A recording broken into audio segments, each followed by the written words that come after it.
Ladies and gentlemen, please welcome boxing's pride of the Philippines, truly one of the all-time greats of the sport.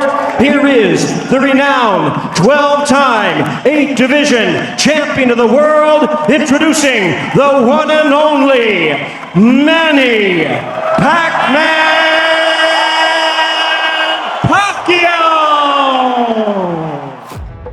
Walong magkakaibang dibisyon, walong magkakaibang timbang. Sa kasaysayan ng boxing, napakaraming kampiyon at Hall of Famers ang naghari sa ring. Ngunit isa lang ang nakagawa ng bagay na itinuturing na imposible ng mga eksperto, si Manny Pacquiao. Mula sa isang batang lumaki sa simpleng pamumuhay at nakipagsapalaran sa gitna ng kahirapan, sino ang mag-aakala na kamao ng isang Pinoy ang tatalo sa mga pinakamalalaking pangalan at alamat? Ito ang kwento kung paano nilampasan ni Pacman ang lahat ng inaasahang limitasyon laban sa pisikal na bentahe, laban sa mga itinakdang hangganan ng katawan at laban sa mismong kasaysayan ng boxing sa pamamagitan ng kanyang walang takot na pag-akyat sa 8 magkakaibang dibisyon mula flyweight hanggang light middleweight. Isinulat niya ang isang pamana na hindi lamang pambihira kundi halos imposibleng maulit. Tagumpay na bumago sa pananaw ng mundo sa kung ano ang kayang abutin ng isang boksingero. Nagsimula ang lahat sa kanyang first world title fight laban kay Chatchay Sasakul. Taong 1998, nakuha ni Pacquiao ang kanyang unang pagkakataon para lumaban sa isang world title. Dumayo pa ito sa Thailand para harapin ang defending champion na si Chatchay Sasakul. Hindi lang basta titulo ang nakataya rito, kundi pati na rin ang lineal championship at napakalaking oportunidad nito para sa batang Pinoy boxer. Sa edad na 20 years old, ipinakita ni Pacquiao ang pagiging agresibo niya sa buong laban. Pero hindi naging madali ang mga unang rounds dahil sa tindi ng mga counter punch at experience ng Thai champion. Pero kahit na ganoon, ramdam ni Sasakul ang bigat ng bawat bitaw ni Manny.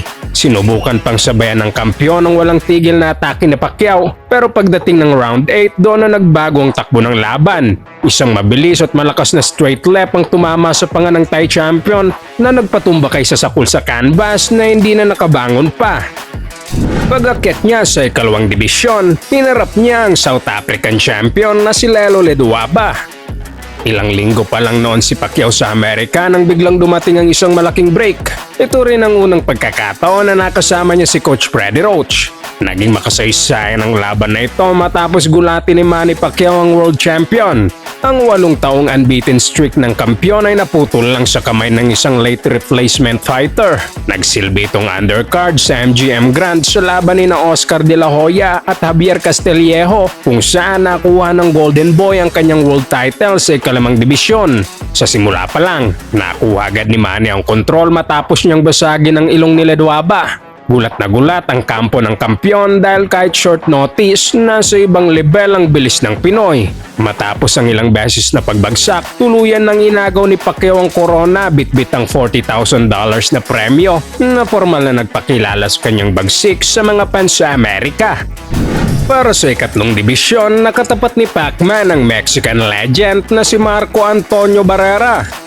Ang laban na ito ang nagumpisa ng rivalry ng Pilipinas at Mexico sa ibabaw ng ring. Dito hinarap ni Pacquiao ang pinakamabigat na hamon sa kanyang karir, ang lineal featherweight champion at Mexican legend na si Marco Antonio Barrera. Bit-bit ang mahigit 50 panalo. Si Barrera ang itinuturing na isa sa mga top pound-for-pound star at hari ng dibisyon noong mga panahon na iyon.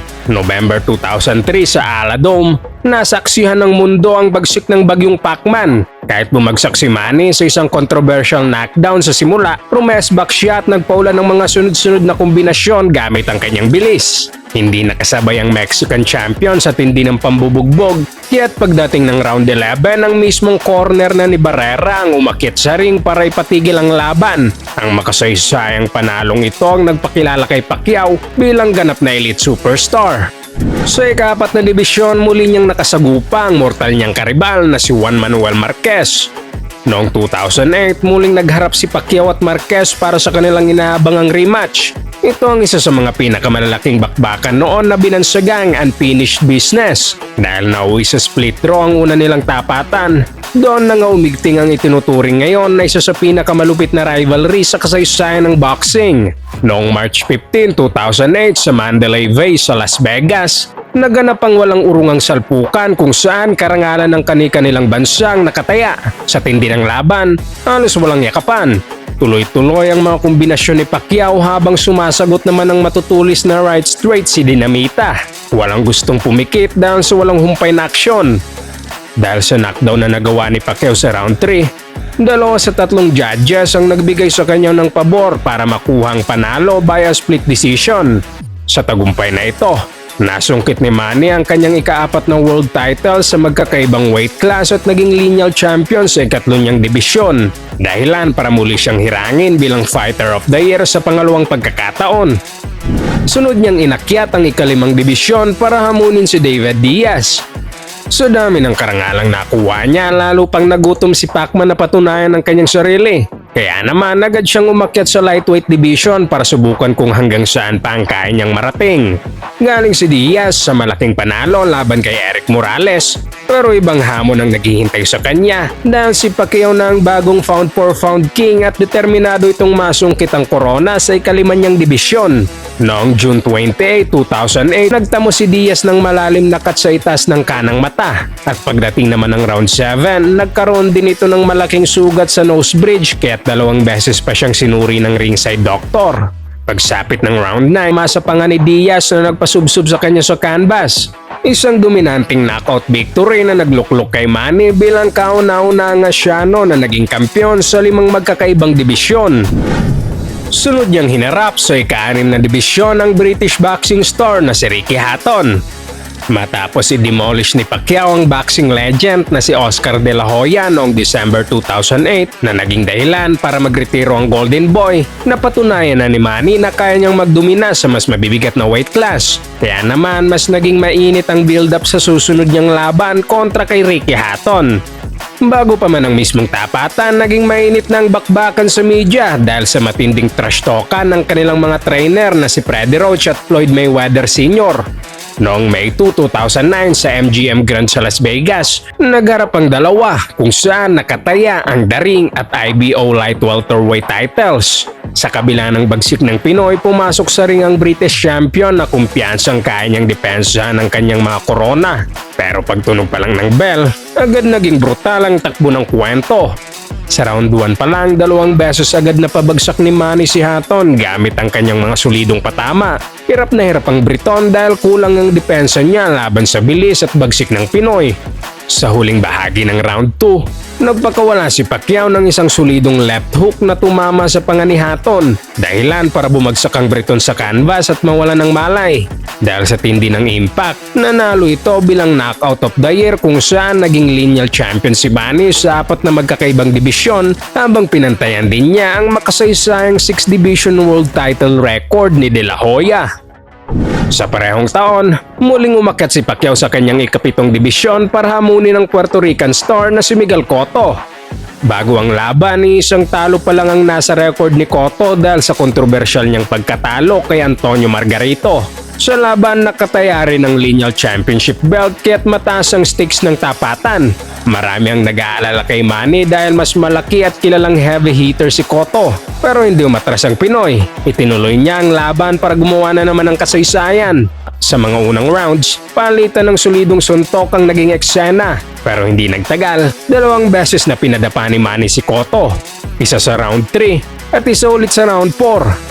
Dahil bugbog sarado na ang Puerto Rican star, sa round 12 ay kinailangan ng itigil ng referee ang laban dahil sa tindi ng pinsalang tinamo ng kampyon.